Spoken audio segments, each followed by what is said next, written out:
Muy bien, buenas noches, chicos. Vamos a dar inicio a la clase. Me sorprende que solo estén menos de la mitad de los alumnos. Este, Solo veo 49 participantes, ustedes son ciento y tanto. Bueno, esperemos que chicos, no olviden tener que asistir a las clases virtuales, por favor. ¿Ya? Bien, vamos a dar inicio a la clase de hoy, hablando de un tema que significa un problema de salud pública. Si bien es cierto, la incidencia de hijos con madre VIH gracias a las medidas preventivas han ido disminuyendo progresivamente gracias a los programas que tenemos en el mundo y en Perú también, pues todavía seguimos viendo niños, hijos de madre VIH que necesitan pues tratamiento oportuno a fin de evitar complicaciones futuras. Entonces, hoy día lo que vamos a estudiar, porque ustedes ya han estudiado lo que es el VIH en la población adulta, ahora ver un poco los matices de la población pediátrica, ¿no? Por lo tanto, vamos a empezar con un caso clínico a que ustedes piensen en relación al tema y nos pongan en contexto a lo que vamos a hablar el día de hoy. El caso clínico es una mamá que acude con su bebé de un mes de vida producto de un parto ectóxico en un centro de salud. No tuvo un control prenatal adecuado durante su embarazo y en el centro de salud al momento del parto pues le toman una prueba rápida y sale positiva. Al alta le dijeron a la mamá que no le dé de lactar al bebé y a la madre empezaron tratamiento antirretroviral con 3 drogas. La madre se fue, al niño no lo vieron nadie y llega a su consultorio luego a preguntarles que si su bebé tiene VIH o no, ¿no? Entonces, esa es una pregunta que ustedes tienen que responder. Y en relación a esa pregunta también surge una segunda pregunta. ¿Qué exámenes le vamos a pedir? Creo que acá tengo para presentar. Vamos a ver si aquí tengo.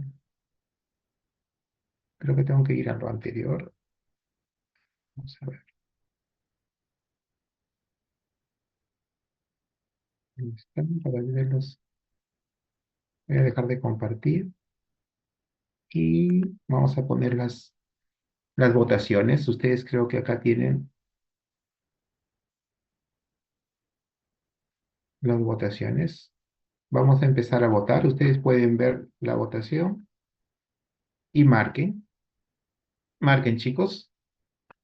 ¿Cuál es su respuesta? ¿El bebé tiene VIH? Es una opción única. ¿Y qué exámenes van a solicitar a este bebé?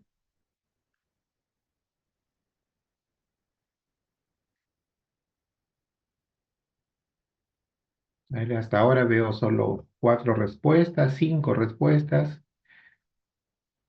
Mm. A ver, solamente 11 están votando. Ustedes son 50, chicos. Todos participen. Mira, que acá no salen nombres, así que no tengan temor, no tengan miedo, marquen como si fuera el examen de pediatría, el segundo examen de pediatría. A ver, vamos a dar un minuto para finalizar. Han respondido 21 de 58. Vamos a la tercera parte. No tengan temor, respondan. No hay forma de saber cuáles son sus respuestas, así que es bueno que respondan porque así después se van a autocalificar y cuando uno aprende de ello es más duradero el conocimiento.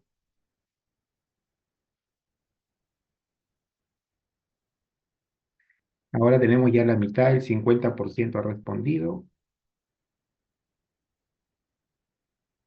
y luego les voy a mostrar las respuestas, o sea, cómo han respondido ustedes. Bien. Bueno, hay un porcentaje que no quiere participar, pero bueno, vamos allá en estos momentos a cerrar ya, 40 de 60 está mejor, 2/3, ¿sí? Ya podemos finalizar entonces la votación. ¿Ok? Bueno, hemos cerrado y vamos a compartir los resultados que es de ustedes, de 40 respuestas de 60, del 66%. ¿Pueden ver ustedes las respuestas? ¿Las pueden ver? Confírmeme. Sí, sí se ve, doctor. Bueno, entonces a la pregunta si el bebé tiene VIH, el 50% dice que sí, ¿no? Han respondido que sí tiene VIH. El 8% dice que no, no tiene VIH. Y un 43% dice no se sabe. Bien. Y a la pregunta ¿qué exámenes solicitamos? Pues el 43% hay que pedirle ELISA para VIH. El 18% hay que pedirle Western blot para VIH. Y el 40% hay que pedirle PCR ADN para VIH. Bien. Entonces, fíjense ustedes en estos porcentajes, fíjense en las preguntas, en las respuestas, y volveremos a esto al final de la clase. Al final de la clase haremos las mismas preguntas y ustedes responderán para ver para corregirse o para mantenerse en su respuesta. ¿De acuerdo? Entonces vamos a detener esto ya, lo dejamos para el final y me voy a compartir de nuevo la presentación. A ver.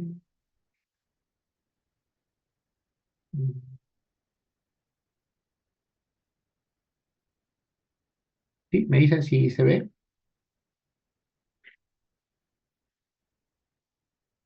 ¿Se escucha? Sí, doctor, sí se ve. Perfecto. Entonces nos quedamos en esta pregunta y la respuesta la dejamos para el final. Ustedes mismos la van a hacer, yo no se las voy a decir. Y, y espero que la entiendan en la clase.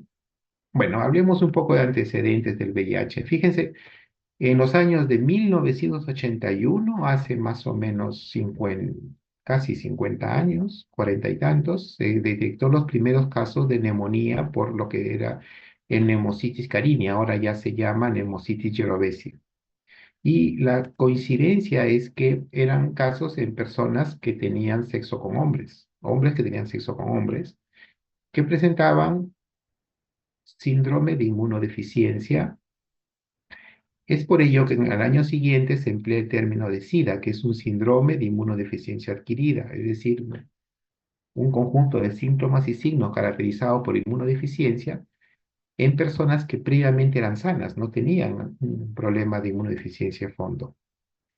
En el año 83 ya se identifica al virus VIH específicamente y se llama virus de inmunodeficiencia humano, es un retrovirus, y se tardó 4 años en que la FDA autorizara un primer tratamiento antirretroviral, que es la sidobudina. Se llamó tratamiento antirretroviral porque el virus era un retrovirus. Esta citobudina causaba una eliminación prácticamente del virus de sangre y generó gran expectativa en la comunidad científica porque se consideraba que podía ser el tratamiento, la cura de este VIH. Sin embargo, el virus demostró gran capacidad de mutación y rápidamente regresaba. Entonces, para el año 96 se determina que la mejor forma de controlar y mantener al virus no activo en sangre era mediante el tratamiento antirretroviral de gran actividad que se simplifica como TARGA.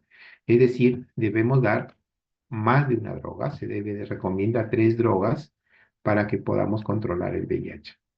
Y aquí, en esta lámina, vamos a resumir más o menos cómo es el ciclo biológico.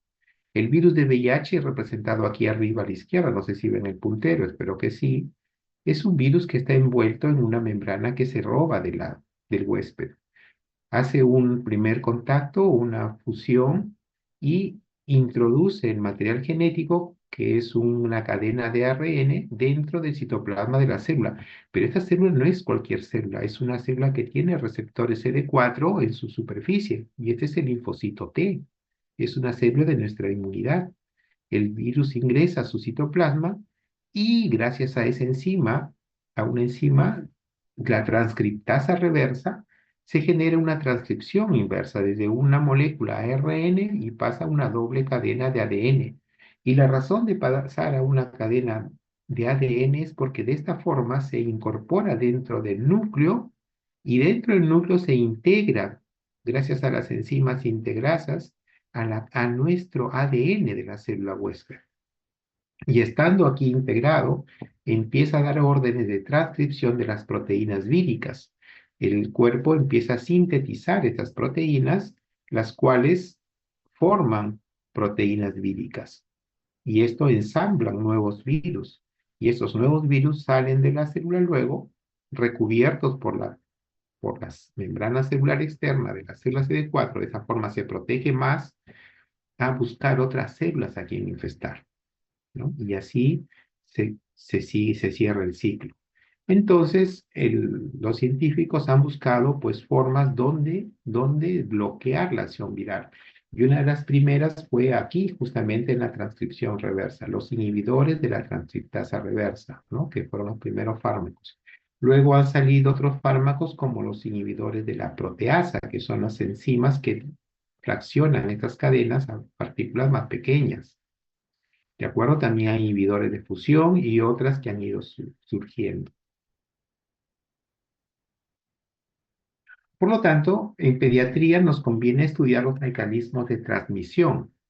Los mecanismos de transmisión inicialmente conocidos fue la transmisión sexual, pero no fueron los únicos. También se vieron que las transfusiones sanguíneas eran muy peligrosas, sobre todo de donantes que habían estado infestados en los periodos de ventana en los cuales no se puede identificar la infección viral. También en algunos países que tienen abuso de drogas de uso endovenoso, el compartir jeringas era un mecanismo y la transmisión vertical importante. Si bien esta es una enfermedad que en un inicio comprometió a hombres que tienen sexo con hombres, lógicamente luego estos hombres que tienen sexo con hombres también tenían sexo con mujeres. Y las mujeres infectadas pues tenían la posibilidad de transmitir al feto y eso se llama transmisión vertical, la transmisión de madre a su hijo. Y esa transmisión vertical también puede ser dada a través de la lactancia materna, ¿de acuerdo? Y no olvidar en nosotros, en otros médicos, ustedes estudiantes de medicina, que serán médicos pronto, nuestra profesión está expuesta en forma laboral a la infección VIH, ¿no? Sobre todo a quienes tienen contacto directo con fluidos corporales, entre ellos los cirujanos, los ginecólogos, etcétera. Entonces, deben tener todas las medidas de prevención para evitar infectarse por VIH en el trabajo. Bien, ahora hablemos de la transmisión perinatal, es decir, la transmisión de la madre al niño. ¿Qué es lo que se sabe claramente? Y esto no ha cambiado desde hace mucho tiempo. Si nosotros tenemos una madre VIH positiva, sea que sea infectado por vía sexual, o esta madre VIH positiva, sea que sea infectado por transfusión o por compartir jeringas, etcétera, etcétera, y lamentablemente ahora también tenemos madres VIH positivas que nacieron con el virus VIH y que ahora son madres, ¿ya? Cualquiera de estos escenarios van a llevar a un recién nacido y hay la posibilidad que durante el embarazo estas madres transmitan el virus a través de la placenta, dice el cordón umbilical. Entonces el recién nacido se infecte. Hay otra posibilidad que el recién nacido se infecte a través del parto, en el canal del parto durante el alumbramiento. Pero todos los niños, hijos de madre VIH, ¿van a nacer con el virus VIH? ¿Qué es lo que se sabe? Sabemos que el recién nacido de madres con VIH tienen un riesgo del 30% de ser positivos al VIH. O sea, 30% de infectarse durante el embarazo y el parto. Y hay un 70% de niños con VIH, perdón, hijos de madre VIH, que son negativos, que no hacen la enfermedad. También se sabe que si este recién nacido recibe lactancia materna, el riesgo de infección por VIH se incrementa en un 14% más o menos. Algunos dicen más, algunos menos. Por lo tanto, al final, si una madre con VIH positivo tiene un embarazo no controlado, da a luz en forma de parto normal, da de lactar al recién nacido, el riesgo de infección del recién nacido es de cerca a un 50%, ¿no? 44, 50%. ¿De acuerdo?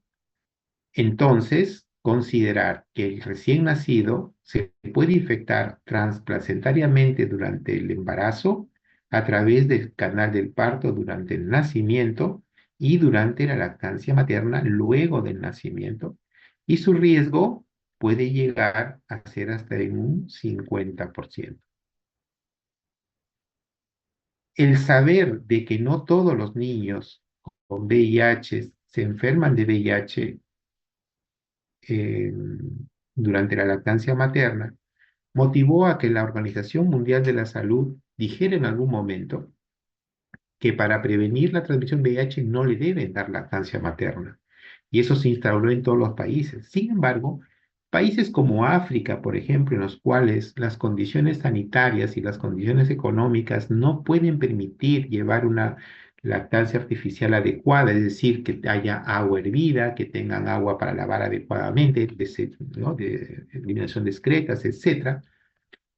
El prohibir la lactancia materna y llevar a un niño que no pueda tomar leche, que tome una leche muy diluida o tome agua en malas condiciones y se enferme más de enfermedades diarreicas y muera, su riesgo de morir es mucho mayor que el riesgo de infectarse por VIH. Por lo tanto, en África, por ejemplo, se decía que allí sí podían dar de lactar, ¿de acuerdo? Le daba más chance de supervivencia a ese niño o hijo de madre VIH. De las vías de transmisión en niños, la transmisión vertical es tremenda. El 97 a 98% de los niños enfermos por VIH han sido infectados a través de su madre. Un 2% a través de transfusiones, han habido casos de transfusiones de bebés, y lamentablemente en la población pediátrica, que también son los adolescentes, hemos tenido casos, o hay casos todavía de abuso sexual, ¿no? Entonces también hay que considerar. ¿Cómo hacemos la prevención de la transmisión vertical? Pues lo más importante, el sustento de todo programa de transmisión VIH está en identificar a las madres seropositivas. Entonces, mi esfuerzo mayor está identificar a las madres gestantes que tienen VIH. Por lo tanto, toda madre gestante que va a su control y se encuentra que está gestando, ¿no? En la primera consulta ya le debo de pedir sus pruebas serológicas de VIH en el primer trimestre y en el tercer trimestre, ¿no? Porque si yo encuentro que la mamá tiene VIH, puedo evitar la transmisión intraútero con el uso de antirretrovirales en la madre. Si yo le doy a la madre Targa oportunamente, el riesgo de transmisión intraútero disminuye este 20 a 25%. La transmisión vaginal la voy a disminuir si a la madre le doy antirretrovirales y además preparo una cesárea electiva, ¿de acuerdo? Cesárea electiva, no una cesárea de urgencia. Y la transmisión postnatal que se da por la lactancia materna, la voy a evitar si yo le doy antirretrovirales al recién nacido, le doy tratamiento antirretroviral preventivo y suspendo la lactancia materna. ¿De acuerdo? Entonces, esos son las estrategias que voy a utilizar para prevenir, pero estas estrategias se van a sustentar inicialmente en determinar las madres seropositivas a fin de yo darle a la madre antirretrovirales, planificar una cesárea y a ese recién nacido oportunamente darle antirretrovirales y suspender la lactancia materna. De esta forma, disminuyo significativamente a menos del 2% el riesgo de transmisión vertical. Entonces, el Ministerio de Salud, en la norma técnica del 11 de diciembre de 2019 para la prevención de la transmisión de VIH, plantea tres escenarios. El escenario uno es la gestante que por primera vez se le diagnostica la infección por VIH durante el control prenatal. Es una mamá que no sabía que llega al control prenatal y se le diagnostica VIH. El escenario 2 es la gestante VIH que ya se sabía que estaba diagnosticada de VIH antes del embarazo, estaba en tratamiento de carga de antirretroviral antes del embarazo. Y el escenario 3 es la mamá que llega a última hora, ya durante el parto, y allí se diagnostica el VIH como nuestra paciente que hemos presentado en el caso al inicio de la clase. Evidentemente, quien tiene mucho más riesgo aquí es el escenario 3. El escenario 2 es una mamá controlada, que sabemos que tiene, probablemente sepamos su carga viral, etcétera, y es la que quizá tenga menos riesgo.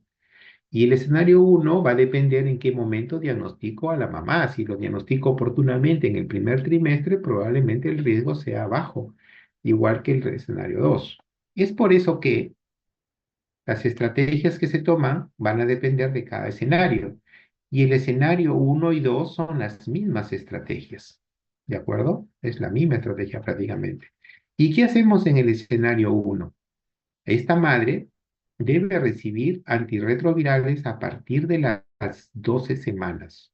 ¿De acuerdo? A partir de las 12 semanas de gestación se recomienda tenofovir, entricitabina más raltegravir, terapia triple.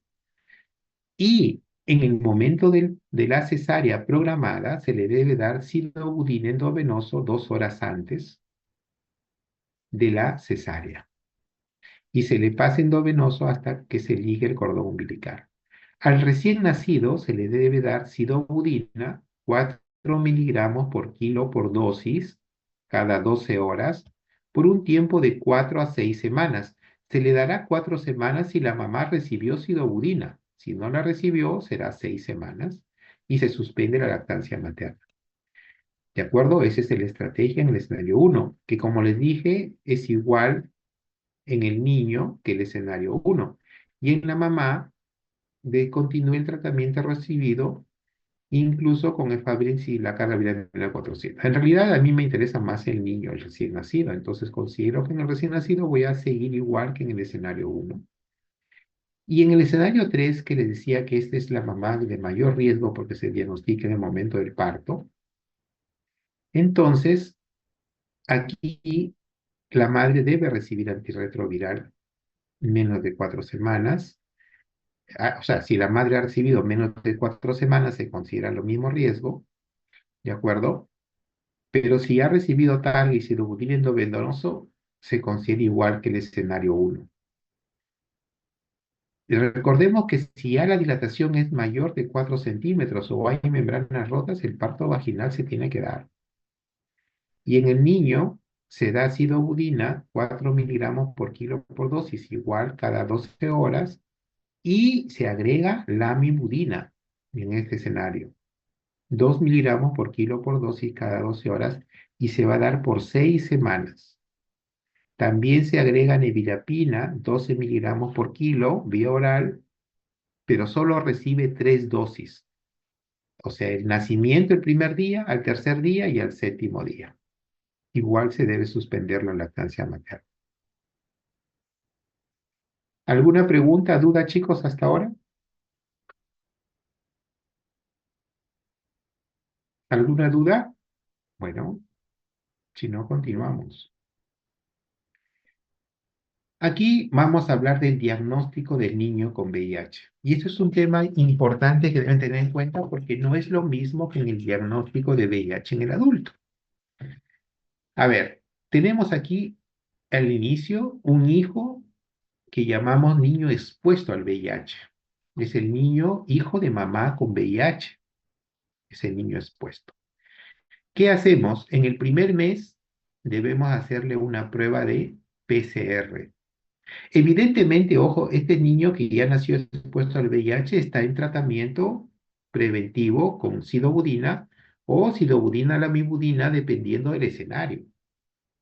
Y en el primer mes, o sea, no es al momento de nacer inmediatamente, no, sino en el primer mes hay que hacerle una prueba de PCR, una prueba PCR ADN o una prueba PCR cualitativa o cuantitativa, y tenemos dos opciones, me sale PCR positivo o me sale PCR negativo. Con PCR positivo no puedo decir todavía que el niño tiene o no tiene VIH, porque se necesita dos pruebas. Y la segunda prueba se hace por lo menos un mes después de la primera, entre el segundo y tercer mes. Si la segunda prueba me sale positiva y tenía una prueba PCR positiva inicial, recién ahora digo que tiene mi niño VIH. Es un niño confirmado con infección VIH. Si mi primera prueba es positiva y la segunda prueba es negativa, digo que tiene indeterminado, no puedo concluir. Si la primera prueba era negativa y la segunda me sale positiva, estoy en el mismo nivel, es un indeterminado. Pero si la primera es negativa y la segunda también es negativa, recién descarto el VIH y es el niño que no tiene VIH y puedo suspender el tratamiento preventivo que llevaba. ¿Qué hago con los indeterminados? Pues hago una tercera prueba, que máximo será el cuarto mes de vida. Si la tercera prueba dirimente es positiva, confirmo que el niño tiene VIH y si es negativa, digo que el niño no tiene VIH. Es esta forma como se hace el diagnóstico de VIH, con pruebas que buscan el virus, pruebas ADN o ARN, cualitativas o cuantitativas, son las que me van a determinar el VIH. No me sirven las pruebas serológicas.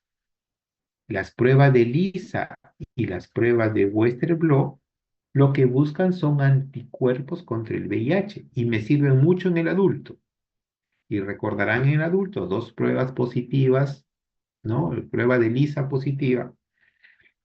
Hay que pedir una prueba dirimente específica como el Western blot, pero en el niño no me sirve eso. Tengo que hacer pruebas virológicas. Y esto se cumple para el niño menor de 18 meses. Para el niño mayor de 18 meses es como en el adulto, prueba serológica. Ahora veamos un poco los riesgos, ¿no? Una cadena de riesgo. Un riesgo bajo de transmisión VIH, nunca decimos que no hay riesgo, sino es un riesgo bajo. Son madres que reciben tratamiento antirretroviral durante la gestación, que tienen su presión virológica sostenida hasta el parto. En el recién nacido basta darle sidobudina por 4 semanas si la mamá recibió sidobudina y el riesgo es bajo. Alto riesgo serán las gestantes que no han recibido tratamiento antirretroviral antes o durante el parto, gestantes que solo recibieron antirretroviral en el momento del parto, gestantes que recibieron antirretrovirales antes y durante el parto, pero no tienen carga viral indetectable, entonces, y particularmente si el parto fue vaginal. O gestantes con infección aguda por VIH durante el embarazo y lactancia. No son nada más que se infectan en el embarazo, ellos tienen mucho más riesgo. Y en ellos recuerden que el tratamiento preventivo en el recién nacido es sidobudina más lamivudina por 6 semanas y ya se agrega 3 dosis de nibirapina al nacer, tercer día y séptimo día. Nosotros lo que buscamos es que la transmisión vertical debería ser menos del 2% y para lograrlo se requiere una cobertura de los controles prenatales mayores al 95%, que más del 95% de las mamás se haya hecho un tamizaje de VIH y que las embarazadas con VIH positivo reciban tratamiento antirretroviral en más del 95% y los niños expuestos al VIH hayan recibido profilaxis en más del 95%. Igualmente, el seguimiento de los niños incluye pruebas diagnósticas de PCR-ADN, como hemos mencionado, al nacimiento y hasta los 3 meses, hasta confirmar o descartar la infección por VIH. Algunos datos mundiales, esto es para el año 2024, ya había casi 40 millones, ¿no?, de personas que vivían con VIH en todo el mundo. Miren, 40 millones de personas, más de la población total del Perú. Y de estos, 1,3 millones contrajeron solamente en el último año. 630.000 personas fallecieron por relación al SIDA y solamente 30 millones tuvieron acceso a terapia antirretroviral. Entonces, estamos viendo que el VIH continúa siendo, a pesar del año, un problema de salud pública mundial. La meta de la ONU-SIDA era que por lo menos el 90% de las personas que viven con VIH sepan su estadio serológico, que tengan tratamiento antirretroviral y que logren suprimir la carga viral en sangre, este 90%. Esto permitiría reducir la epidemia SIDA para el año 2030, pero creo que todavía estamos lejos de estas metas en el Perú. En el Perú específicamente, el primer caso de VIH fue en el año 83, o sea, 2 años después del primer caso a nivel mundial. Y inicialmente, como les dije, fueron hombres con sexo con hombres y la primera mujer diagnosticada fue en el año 87. Inmediatamente de tener el primer caso femenino, tenemos el primer caso pediátrico en el año 88, al año siguiente. Y en el Perú poco a poco se ha ido incrementando el número de mujeres infectadas, ¿no? Siendo entonces un problema de pediatría también. La transmisión vertical en un inicio de la pandemia en nuestro Perú era del 25 al 30%, es decir, 30% de los niños eran positivos cuando tenían su madre la VIH. La meta es llevar este porcentaje inicial a menos del 2%, como hemos conversado. De salud ya empezó a dar tratamiento antirretroviral en la población pediátrica a partir del año 1997, antes que MINSA, ¿no? Que lo hizo en la guía de Targa se creó en el año 2003. Y la norma técnica del ministerio empezó en el año 2013. Esta guía Targa empezó por salud. Targa, entonces, es iniciar terapia oportunamente con el objeto de suprimir la replicación viral y prevenir el deterioro clínico, ¿no? Preservando la función inmune y disminuyendo la aparición de resistencia en el paciente. Para eso requiere el uso de 3 drogas y fundamentalmente una buena adherencia, que en la población pediátrica es bastante difícil, es decir, que el niño tome su medicación diariamente.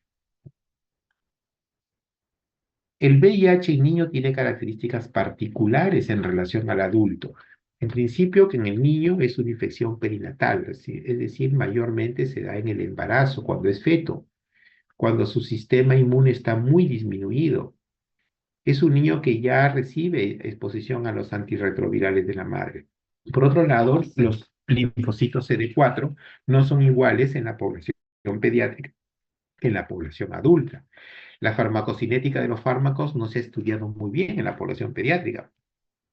Tiene un sistema inmune inmaduro y en desarrollo y problemas de adherencia, como hemos mencionado. Todo esto hace que el control del VIH en la población pediátrica sea mucho más compleja y difícil que en la población adulta, que ustedes han visto. Algunas definiciones importantes que marca la norma técnica del control del VIH en la población pediátrica. Por ejemplo, ¿a qué llamamos lactante expuesto al VIH? Lactante expuesto al VIH es todo hijo que nace de una madre VIH conocida. Entonces, un niño que nace con una madre VIH positiva llamamos lactante expuesto. No podemos saber si tiene VIH o no. De eso depende nosotros hacer las pruebas adecuadas para confirmar o descartar la infección por VIH. Luego tenemos un lactante expuesto presuntamente no infectado por VIH. Este lactante expuesto presuntamente no infectado por VIH es aquel que es hijo de la madre de VIH, pero que no tiene signología clínica y aparentemente está sano. Y el lactante expuesto no infectado es el que hemos comprobado por serología o por pruebas de ADN que no tiene la infección por VIH. ¿De acuerdo? Aquí llamamos cero revertor. Cero revertor llamamos porque todo niño que nace de una madre con VIH nace con anticuerpos de la madre. Es decir, este niño lactante pequeño que le hacemos pruebas serológicas de ELISA o Western blot va a ser positivo. Pero como no tiene la infección, esos anticuerpos los va a perder en el tiempo. Y se estima que el tiempo máximo que puede durar los anticuerpos es 18 meses. Por eso que si después de los 18 meses yo le hago una prueba de ELISA Western blot, va a salir negativo. Era positivo, ahora es negativo. Eso se llama cero revertor. El diagnóstico entonces de un lactante infectado con VIH que es menor de 18 meses se debe hacer con dos pruebas virológicas positivas. Pero también se puede hacer el diagnóstico si es un lactante expuesto al VIH y tiene diagnóstico clínico de SIDA, es decir, categoría clínica C. ¿De acuerdo? Entonces, no necesito las pruebas virológicas si el paciente es sintomático y encaja en la categoría clínica de C de SIDA de la CID4. Y el niño mayor de 18 meses, aquí se comporta como el adulto que ustedes conocen, es decir, basta que tenga una prueba positiva de ELISA para VIH confirmada con Western blot o inmunofluorescencia indirecta. Con eso digo que tiene VIH. También se cumple lo mismo que el anterior, o sea, es un expuesto al VIH con diagnóstico clínico de SIDA, categoría clínica C.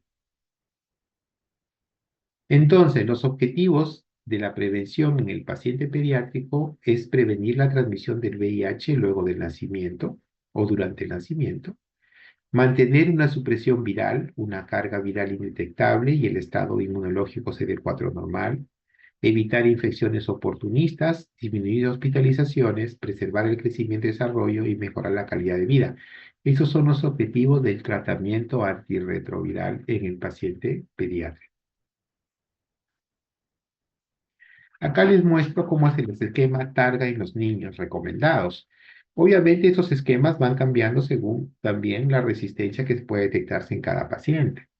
Lo recomendado en pacientes nuevos menores de 3 años es empezar con dos inhibidores, inhibidores nucleósidos de la transcriptasa reversa, principalmente sidobudina lamivudina o abacavir lamivudina, ¿de acuerdo? Y agregarle un inhibidor de la proteasa, que es lopinavir o ritonavir, o raltegravir o nevirapina, cualquiera de ellos. Y los mayores de 3 años podemos usar lo mismo, sidobudina lamivudina con abacavir lamivudina, y acá se agrega efavirenz, o lopinavir ritonavir, o atazanavir, darunavir, oteravir, etc.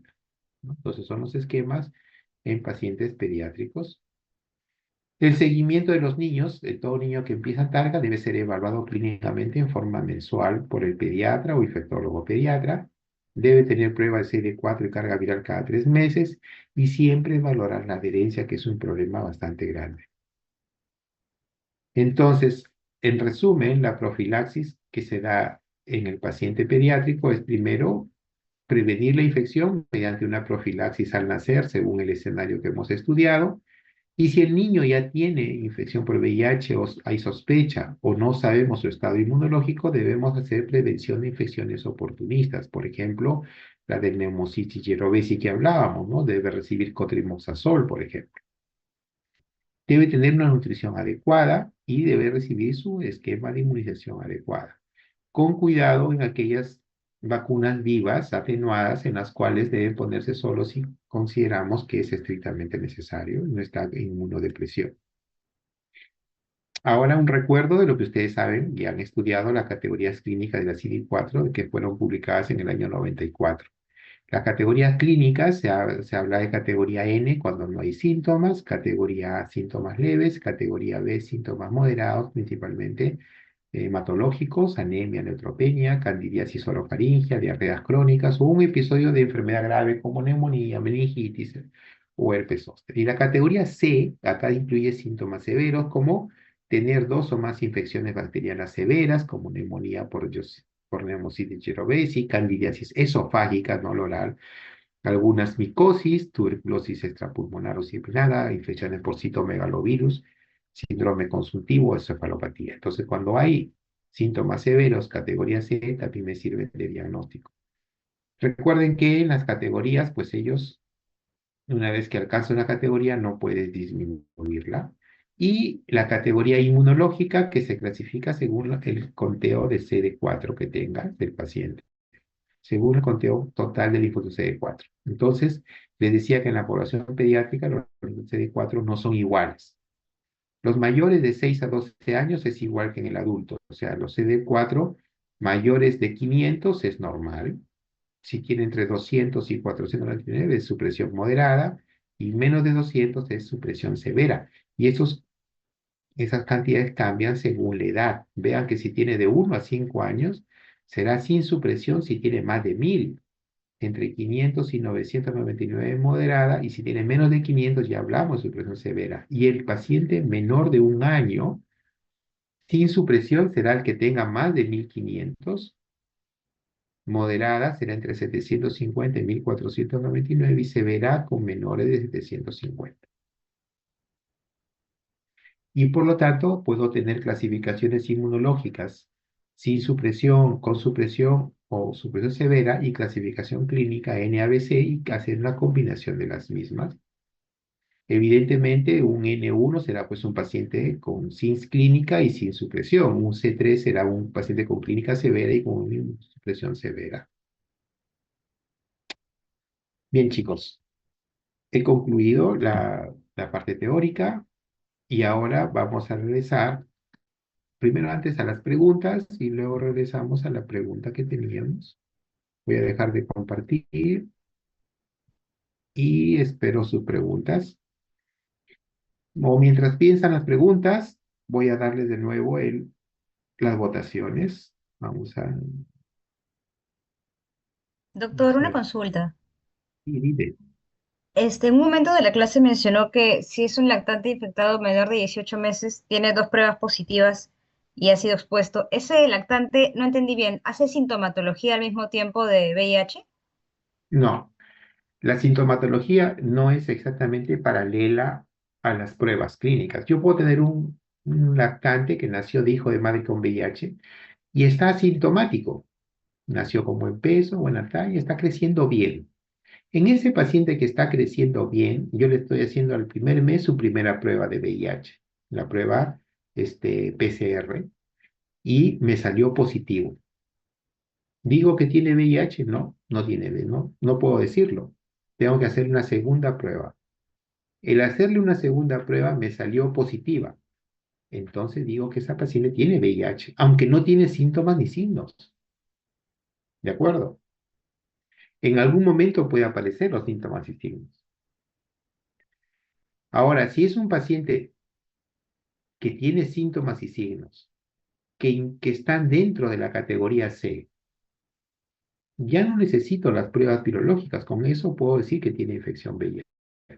Obviamente, si la dispones y puedes tomarlas, deberías tomarlas. ¿De acuerdo?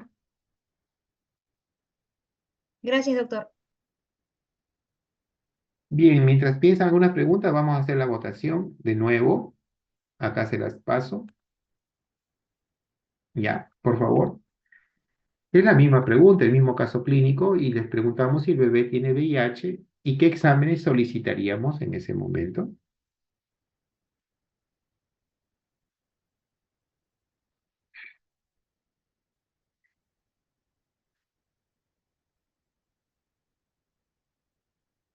Recuerdo que es un niño que nace de mamá que se confirma tiene VIH al momento del nacimiento.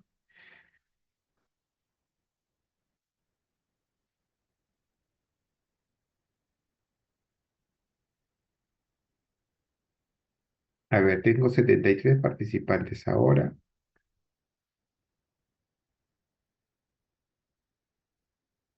Bueno, tal vez debimos haber presentado el caso clínico inicialmente, ya que algunos pueden no haberlo visto. Bien, en medio minuto voy a cerrar. Solo 24, un tercio están participando. Habían participado dos tercios en la primera.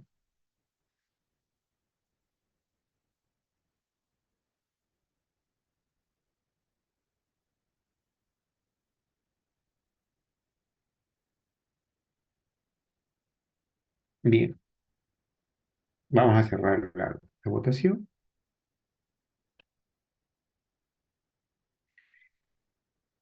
Vamos a compartir los resultados. Si bien hay un cambio importante ahora, porque ya la respuesta correcta de esto es que no se sabe si tiene VIH o no. No se sabe, porque ha nacido de una mamá con VIH y no le he hecho ningún examen. Lo que digo es simplemente que es un recién nacido expuesto al VIH, pero no puedo saber si tiene o no la infección por VIH. Por lo tanto, la respuesta correcta es no se sabe. Así que no digan que todo niño nace con una madre VIH tiene VIH, no se sabe. Y el examen que deben solicitar para avanzar es el PCR-ADN, ¿no? Como acá casi el 70% ha respondido. Las pruebas de Lisa y Western blot no me sirven en el niño expuesto al VIH para confirmar su situación de infección. ¿De acuerdo? ¿Preguntas?